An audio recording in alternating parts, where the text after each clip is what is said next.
Okay guys, hindi na ba masyadong malamig yung aircon mo, lalong-lalo na kapag tanghali. Pero pagkagabi naman, malamig siya, walang problema. Pero kapag tanghali, lalo na pag nabilad sa araw yung sasakyan, nanonotice mo na parang hirap hirap siyang palamigin yung buong sasakyan. Well, yan yung tatalakayin natin ngayong araw na to. So sundan nyo yung video. Tara!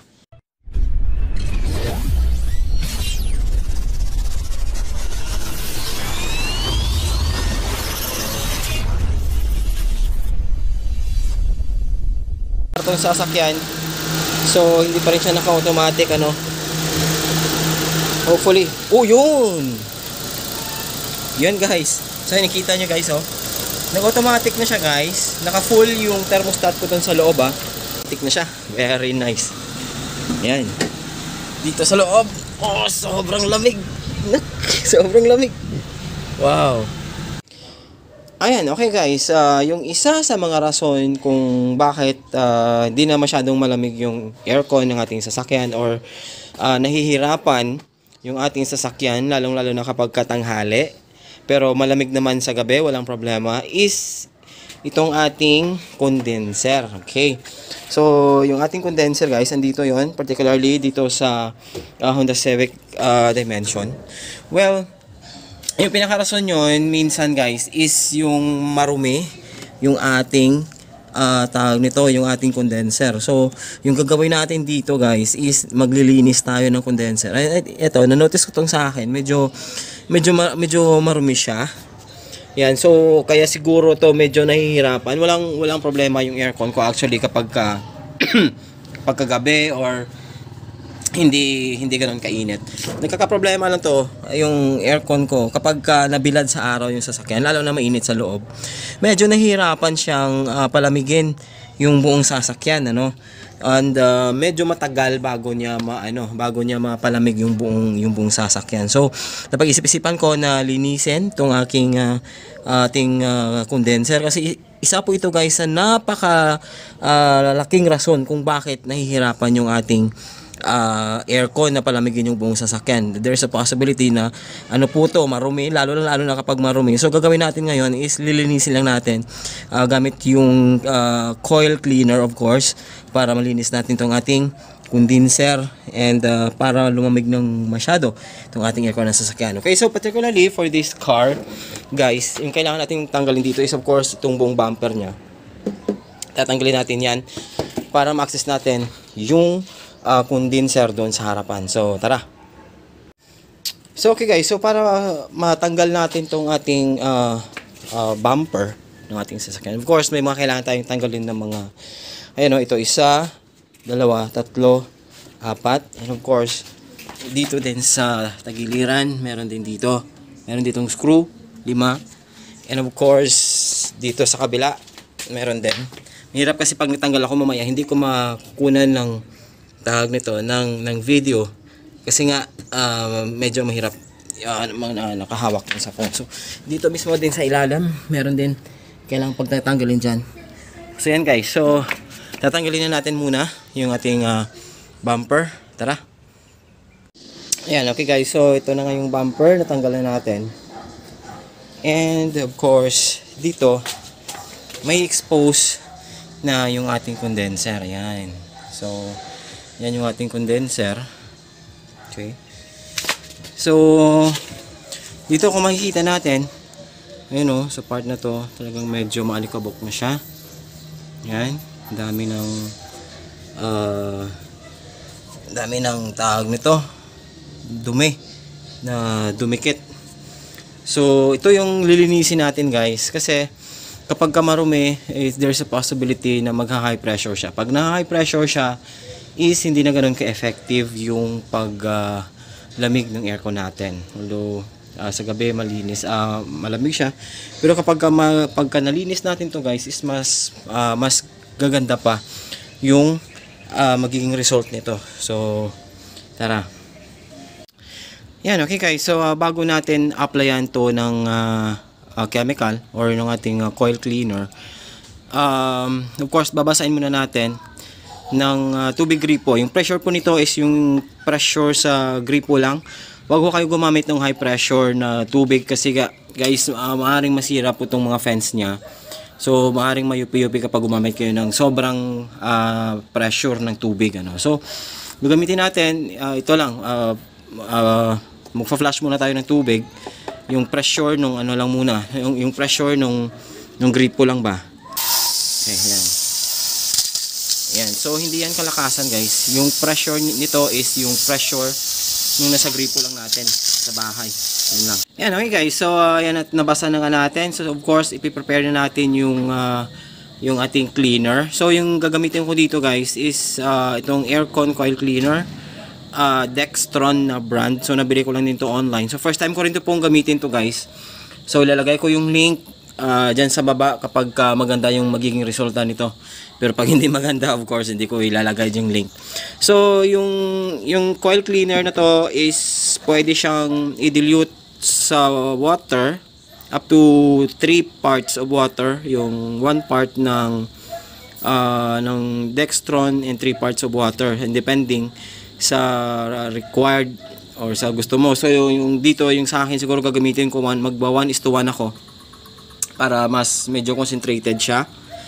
And sabi dito is pagkatapos mong spray, pwede siyang i-allow mo siya na babad from 4 to 10 minutes. 4 to 10 minutes babad. And saka siya lilinisin ulit. Okay? So dapat meron kang sprayer. Kahit anong sprayer, kagaya nito, ito yung sprayer na gagamitin ko. So naglagay na ako ng tap water dun sa loob. So magba 1:1 ako. So ayan, kalahati na yan. And of course, lalagyan ko to ng Dextron ng kalahati din. And saka ko i-spray dyan. Okay? Yan guys. So ito na yung solution natin. Coil cleaner. Ratio is 1:1. So of course, i-spray lang natin. Yan. Sa ating condenser. Yan. Okay. Yan.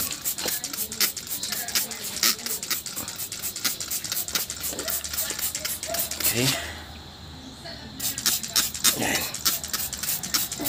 Spray natin sa buong condenser, no?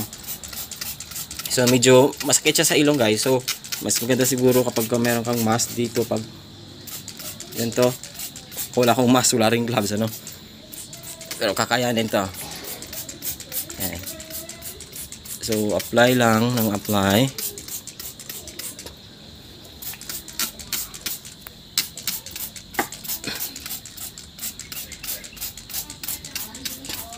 Ayan guys, so na-apply na natin. So nakaubos ako ng almost kalahati din.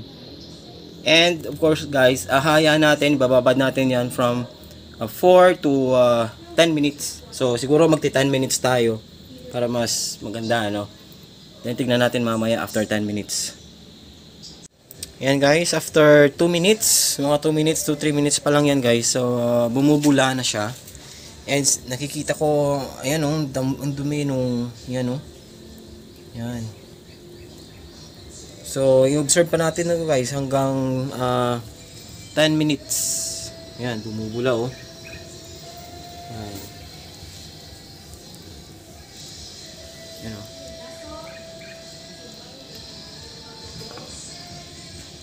Ayan, okay guys. So, after 15 minutes, sumobra ako. Supposed to be 10 minutes kaso nakalimutan ko, may naiwan pala ako dito. So, ayan. After 15 minutes, kanina bumubula siya guys. Ngayon medyo nawala yung bula niya. So, 15 minutes yan. Ayan, almost siguro mga 20 minutes. Nakalimutan ko kasi. Kausap ko kasi yung anak ko. So, ayan. Medyo hindi siya masyado mabula. Pero mag-a-apply pa akong isa pa. Kasi pwede namang mag-apply tayo ulit. Kapag after nating mag-apply ng first application, ano. So gagawin natin dito, of course, ipa-flash natin ng tubig, then mag-apply tayo ng panibagong spray. Okay?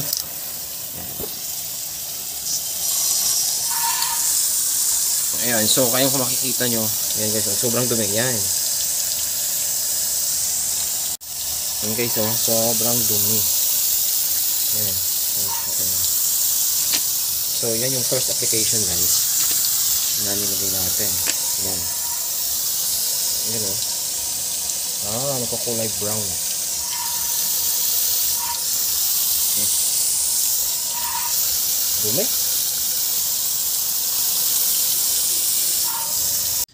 Okay, yan guys. So, ito yung ating first application. Ayan, medyo pumuti na sa side dito. Pero, iba kasi yung ni-expect ko eh. Gusto ko yung puting-puti pa. Parang ganun ba? Okay, I will, mag-apply pa ako ulit. Okay. Siguro, napag-isip-isip ko kasi na, ito guys, is, uubusin ko itong lahat. So, naisip ko na mag-apply ako 3 beses. So, sana maging okay lang to, no? Naisip ko mag-apply ako 3 beses. So, ito yung pangalawa. And yung last na i-apply ko is, puro na. Try kong i-apply yung pure na walang mix. Ito kasi 50-50. 1:1. So, ayan yung result niya, guys. You know, hindi siya, although nalinis siya guys, nalinis siya actually. Ito sa side na to. Ito yung in-expect ko eh, napuputi siya ng ganito eh. Yan. So, of course, try natin isa pa and mamaya magdadagdag pa ako ng puro. So, ito, bubuhos ko muna to. Iubos ko tong kalahating ito. So, try natin.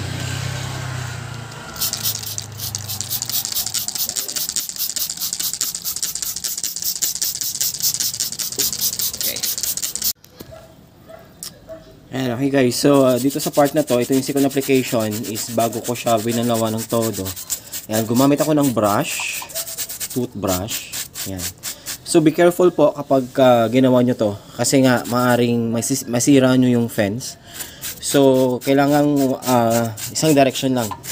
Ayan, so hindi ka dapat naka-oppose, hindi ka dapat ganito, kasi maaring mayupi po yung mga fence niya. So ganito lang. Ayan. So ayan, mas luminis siya guys pagka ginamitan mo ng toothbrush. Ayan o. Ayan, mas lalong natatanggal yung tawag nito, yung dumi. So after nito, maglalagay pa ako ng puro nito.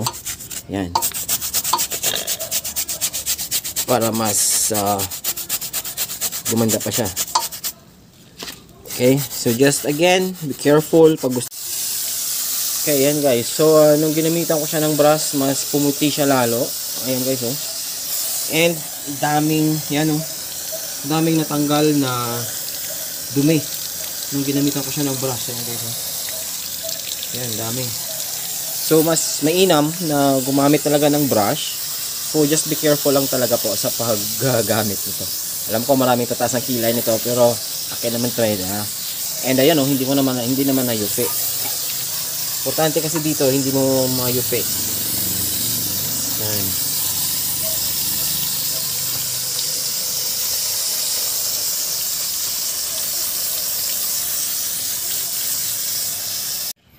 Okay, yan guys. So, yan yung second application natin. Ayan, pumuti na siya.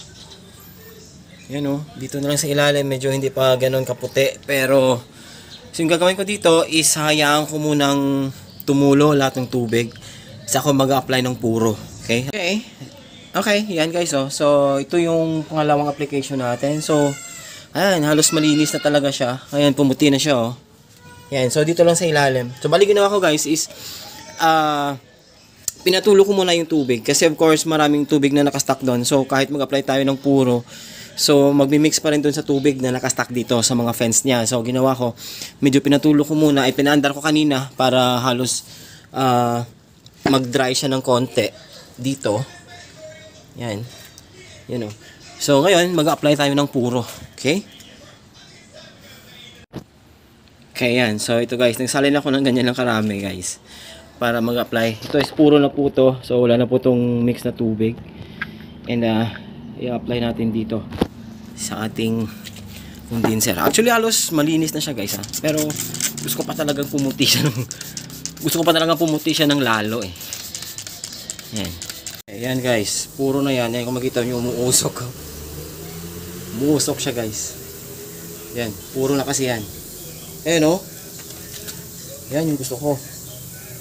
Talagang bulang-bula. Tsaka medyo ingat lang guys ha, makati sa balat. Yan.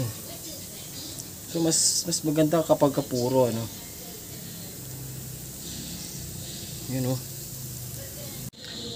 Ayan, okay guys. So, ito na yon para sa final na paglinis natin. So, ito na yun guys. After ng puro kung in-spray, ayan, so sobrang linis na niya. Ayan, at pumuti na nga siya. Although hindi siya ganun ka, of course, hindi na naman natin may compare sa bago yun. Pero ayan o, yan, halos dito pumuti na siya guys. So, ayan. So, mas maganda kapag puro ano. So ito yung part na to, ito lang yung hindi medyo nalinis kasi nga kapag nag spray tayo ng tubig dito dito madami yung tubig kasi dito sa part na to. So hindi ganoon ka-effective yung paglinis natin. Pero ayan oh. Ayan, dito sa part na to medyo maitim-itim pa. So mas maganda sana kapag talagang walang tubig ano. Pagka dry siya, saka tayo mag-apply ng puro. Sigurado puputi pa to. Pero ito, sobrang linis na to guys. Yan o. When it compares sa nung hindi pa nalinis, yan, tignan natin. Yung comparison. Yan dati. Yan.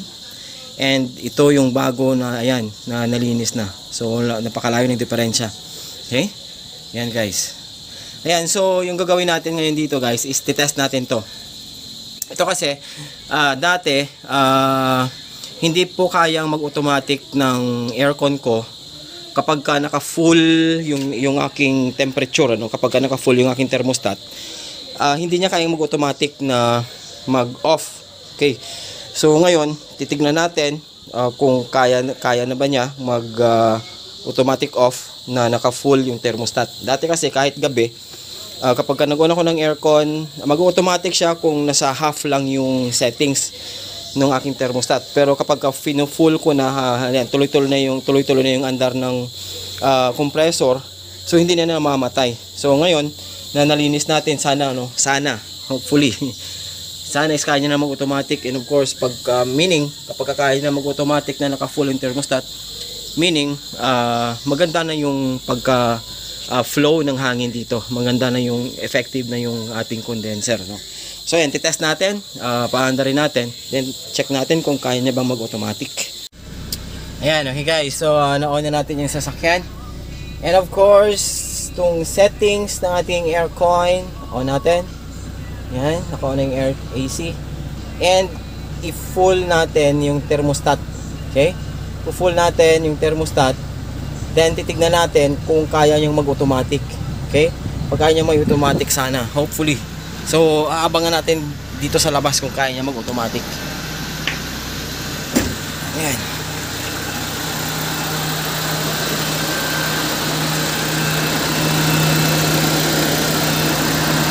Okay, yan guys. So, ngayon, wow, bilis lumamig maganda to Okay? So, ngayon, naka-on yung AC natin. So, titignan natin kung kaya niya mag-automatic na naka-full yung thermostat. Hopefully, sa ganitong paraan, dito ko lang ipapakita sa inyo yung kung talagang naging effective yung ginawa natin. Okay?